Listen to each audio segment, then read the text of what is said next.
بسم الله الرحمن الرحیم.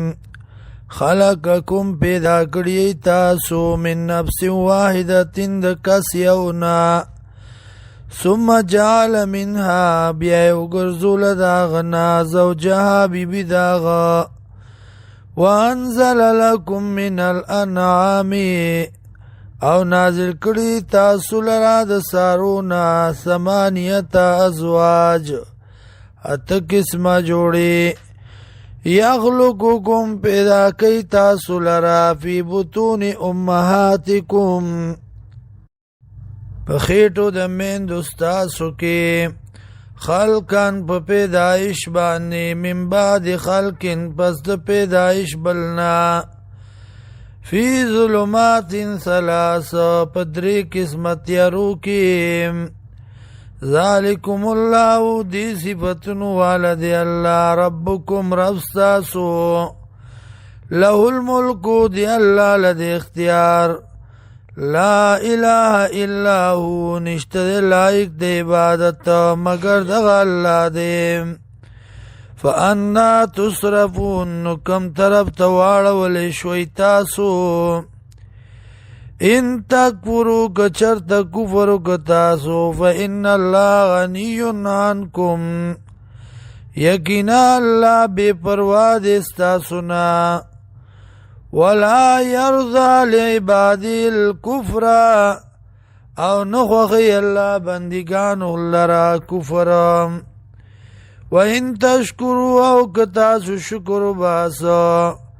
یرضو لکم نخوخی دی لرتاسو دپارا ولا تزر وازرتن او نبباری او بارون کے وزر اخرى بارد بلا ثم الى ربکم بیا رب ستاسو تا مرجعکم گرزیدل ستاسو دی فینبئکم خبر بکی تاسو بما کنتم تعملون فسبب داغی چه تاسو کولم انہو علیم بذات الصدور یقینا دغا اللہ دے پوا پرازونو د سینو باندے وَإِذَا مَسَّ الْإِنسَانَ هر کلا چورس انسان تا ضرن تکلیف دعانا دعا ربه رابلی رخپل لرا منیبن الیہ راگرزیدن کیوی اللہ تا ثم اذا حوله نعمتان بیار کلا چور کی دلرا نعمت منو طرف پلنا نسیانو ہیر کی ماغا کانو چی یدو چو دے رابلن کے الی اغیلرا من قبل مخی وجعل للہ اندادا او گرزی اللہ لشریکان لیوزل دید پارا چی خطا کی خلق لرا عن سبیلی دلال دالانا قل ورتو آیا تمتع بکفر کا سکوالا بکفر خبل سرا قلیلا لگا